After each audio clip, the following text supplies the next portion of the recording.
केंद्रीय विद्यालय संगठन के द्वारा हाल ही में रिक्रूटमेंट रूल 2025 जारी किया गया है, जिसमें कुछ बड़े बदलाव किए गए हैं रिक्रूटमेंट प्रोसेस को लेकर के।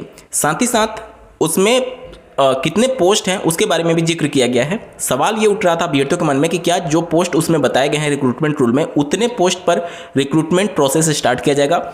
इसके संबंध में लगातार अभ्यर्थियों के मन में उत्सुकता बनी हुई थी। इसी के बीच में एक प्रश्न पूछा गया राज्यसभा में एजुकेशन मिनिस्ट्री से कि केंद्रीय विद्यालय संगठन के अंतर्गत संचालित विद्यालयों में कुल कितने सैंक्शन पोस्ट हैं, कितने वर्किंग टीचर्स हैं, कितने कॉन्ट्रैक्ट बेसिस पर टीचर्स काम कर रहे हैं। इन सबके रिगार्डिंग इस वीडियो में डिटेल में बात करेंगे, ताकि एक मोटा मोटी आपको आइडिया मिल सके कि लगभग कितने पोस्ट पर शिक्षक भर्ती का विज्ञापन जारी हो सकता है। बहुत ही इंपॉर्टेंट वीडियो होने वाला है, अंत तक जरूर जुड़े रहिएगा। नमस्कार दोस्तों, मेरा नाम है नीरज, आप देख रहे हैं कैरियर बिट यूट्यूब चैनल। अगर आप इस चैनल पर पहली बार विजिट कर रहे हैं तो इसको सब्सक्राइब करते हुए बेल आइकन को प्रेस करना ना भूलें।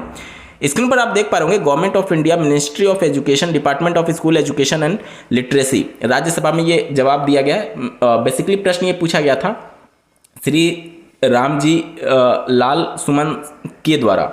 देख सकते हैं आप, will the minister of education be pleased to state, पहला क्वेश्चन उनका ये था, the detailed sanction working and vacant teaching and non teaching post in Kendriya Vidyalaya संगठन एज ऑन फरवरी 2025। दूसरा प्रश्न उन्होंने ये पूछा, the number of contractual teachers included in working strength of teaching staff under KVS as on February 2025।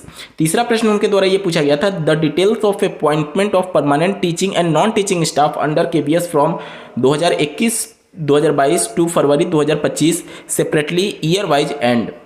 अंतिम जो प्रश्न पूछा गया था, the details of vacant post for reserve category as on date. तो यहाँ पर जवाब जो पांचों प्रश्न पूछे गए थे उसके संदर्भ में देख सकते हैं आप, filling up the vacancies is a continuous process and efforts are made to fill up the vacancies as per the provision of the relevant recruitment rules. Teachers are also engaged on contractual basis for temporary duration by Kendriya Vidyalaya Sangathan to ensure that the teaching learning process is not hampered. As per information received from KVS, the details of sanction in position and vacant post of teaching and non-teaching staffs in Kendriya Vidyalaya across the country as on 31/12/2024 are as under. 31 दिसंबर 2024 तक के data के हिसाब से इन्होंने अपने आंकड़े प्रस्तुत किए हैं। देखिए, टीचिंग स्टाफ की बात की जा रही है, इसमें कुल सैंक्शन पोस्ट जो है वो 50,456 है, मतलब कि इतने पद स्वीकृत हैं, जिसके सापेक्ष 43,042 जो टीचर्स हैं, मतलब कि टीचिंग स्टाफ अभी इन पोजीशन में यानी कि वर्किंग है, और जो वैकेंट पोस्ट है वो 7,414 है, ये टीचिंग स्टाफ्स के लिए है। ठीक है, यानी कि सीधे तौर पर आप समझ सकते हैं टीचर्स के लिए 7,414 पद खाली बताए गए हैं। नॉन टीचिंग स्टाफ की बात करें तो सैंक्शन पोस्ट की संख्या जो है वो 6,354 है, जिसके सापेक्ष इन पोजीशन यानी वर्किंग जो अभी नॉन टीचिंग स्टाफ है वो 4,791 है, और वैकेंट पोस्ट की संख्या 1,563 है। अब टोटल की बात करें तो टोटल जो सैंक्शन पोस्ट है टीचिंग और नॉन टीचिंग को मिलाकर के 56,810 है। इन पोजीशन 47,833 वर्किंग में है, और वैकेंट सीट की संख्या की बात करें तो 8,977 सीट अभी भी वैकेंट है।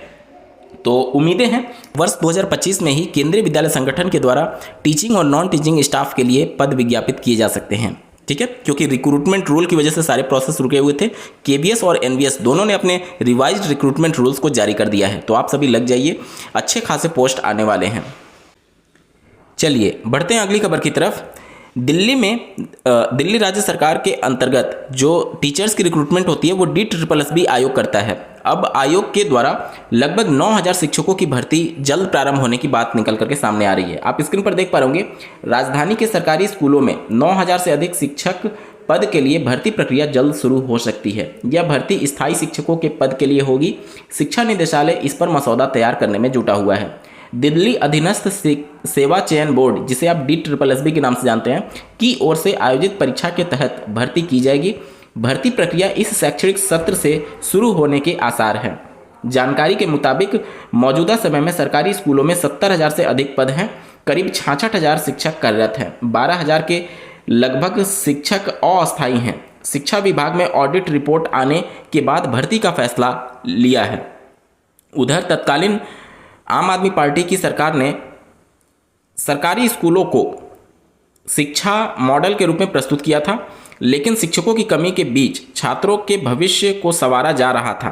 पूर्व की सरकार में अधिकतर अस्थायी शिक्षकों की भर्ती की गई है। यही नहीं, जिन शिक्षकों ने किसी वजह से पद छोड़ा वहां पर अस्थायी शिक्षकों को लाया गया। निदेशालय के एक वरिष्ठ अधिकारी ने बताया कि स्नातकोत्तर शिक्षक, जिसे पीजीटी के नाम से जानते हैं, और प्रशिक्षित स्नातक शिक्षक, जिसे टीजीटी के नाम से जानते हैं, के तौर पर शिक्षकों की भर्ती होगी। उन्होंने कहा कि नोटिफिकेशन अप्रैल या मई में जारी होने की संभावना है।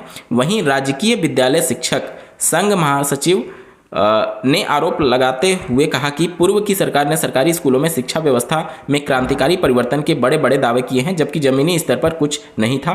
शिक्षकों की भर्ती होने से स्कूलों में पढ़ाई का स्तर सुधरेगा। तो ये चीज़ें हैं। DSSB के माध्यम से भी टीजीटी पीजीटी के शिक्षकों के पद विज्ञापित होने प्रस्तावित हैं और अप्रैल लास्ट या फिर मई तक इसका नोटिफिकेशन जारी हो सकता है। DSSB के हवाले से ये खबर निकल करके सामने आ रही है। तो अगर आप भी बीएड बीटीसी कंप्लीट हैं तो लग जाइए। केबीएस की भर्ती आने वाली है, DSSB की भर्ती आने वाली है। दोनों में आपको मौका मिलेगा बेहतरीन अपना भविष्य संवारने के लिए। आपको इन दोनों वैकेंसीज के लिए बहुत बहुत ढेर सारी शुभकामनाएं। इस वीडियो को देखने के लिए आपका बहुत बहुत धन्यवाद। भगवान करे आपका दिन शुभ हो।